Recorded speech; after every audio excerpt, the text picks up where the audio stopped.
David Brawner. I'm a professor of contemporary literature at the University of Reading, where I've taught for 17 years. And I'm going to be talking to you today about a novel called Fugitive Pieces by Anne Michaels, who is a Canadian author. The novel tells the story of Jacob Beer, who is a Holocaust survivor, a Polish Jewish man who, as a 7-year-old child, witnesses the rest of his family being rounded up when the Nazis come and storm his family home. He, at that point, faces the dilemma of whether or not to reveal himself. He's actually hiding in a closet behind some wallpaper so they can't see him, and he decides not to, and he has to try and live with that decision for the rest of his life. So I'm going to read out a passage that occurs near the start of the novel, in which Jacob emerges from hiding in the woods, where he's buried himself up to his neck in mud because he's terrified, having witnessed his family's arrest. A grey fall day.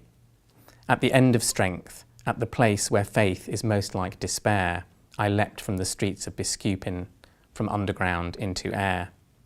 I limped towards him, stiff as a golem, clay tight behind my knees. I stopped a few yards from where he was digging. Later he told me it was as if I'd hit a glass door, an inarguable surface of pure air. And your mud mask cracked with tears, and I knew you were human, just a child, crying with the abandonment of your age. He said he spoke to me, but I was wild with deafness, my peat-clogged ears. So hungry, I screamed into the silence, the only phrase I knew in more than one language. I screamed it in Polish and German and Yiddish, thumping my fists on my own chest. Dirty Jew, dirty Jew, dirty Jew. Yes, so you'll notice that in that passage, the word air and variants on it occur. The word despair, which contains air within it, occurs in the second sentence, and that's then echoed by this phrase, or this image of Jacob leaping from this hiding place from underground, as he says, into air. And then that in itself is echoed later on in that phrase, an inarguable surface of pure air, this kind of invisible barrier that Jacob seems to hit that stops him from approaching the men any further. And those images, air as an escape from underground, as offering life, a kind of symbolic rebirth, which is what this is in one sense. Jacob emerging from the mud, seeming to be not fully human, but then becoming human once again after this incredibly traumatic experience. So those images of air as offering life and a symbolic of purity are juxtaposed in the passage with images of mud and dirt and notions of being soiled, both literally because he has mud on him and he looks dirty, but also metaphorically. So in that phrase, dirty Jew, which obviously is a pejorative phrase, an insult that Jacob has heard in 3 languages and has become therefore sadly familiar with, so that's the phrase that comes to his mind when he tries to communicate with these men. So in that passage, Jacob mentions that he emerges, he limps towards Athos, stiff as a golem. A golem is a figure from Jewish folklore, a bit like Frankenstein's monster. He's a figure who is brought to life from clay and is supposed to be a saviour of the Jews of Prague, medieval Prague, which is where the story originates from. He's supposed to save them from their particular persecution that they're undergoing at the time, but he gets out of control of his creator and turns into a threat in himself. That phrase, crying with the abandonment of your age, which is quoted directly, so Jacob is quoting Athos's words to him there. That's his perception of how Jacob appears.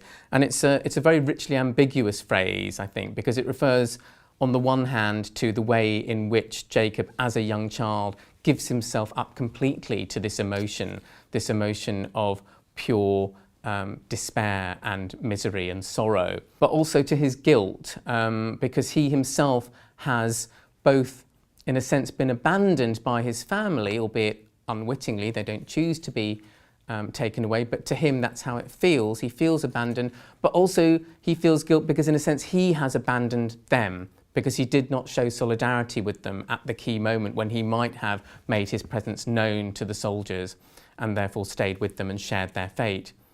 But it also has a third possible meaning, I think, which is to suggest that actually the Jews as a people, as a collective group, have been abandoned by the age that they're living in, which is to say that in that historical period, people didn't really show solidarity with the Jews at the time when they were being persecuted. And perhaps also even a sense in which God himself has abandoned them to their fate. It's also important in this passage that Athos, who is the man who has come to excavate the settlement of Biskupin, a famous archaeological site in Poland, that profession is important because again and again in the novel, Michaels uses metaphors drawn from archaeology and from geology, metaphors to do with burial and exhumation, excavation, disinterment. All these sorts of ideas are used again and again to explore not just the literal processes of archaeology, which are discussed in the novel, but also metaphorically the ways in which history itself is constantly being buried and also recovered. And one of the key themes of the novel is the way in which Jacob helps Athos in his work, helps him literally recover history through the process of archaeological excavation, but also in a sense struggles himself to recover from the past because he has to live with this trauma, this childhood trauma from which he can never fully recover.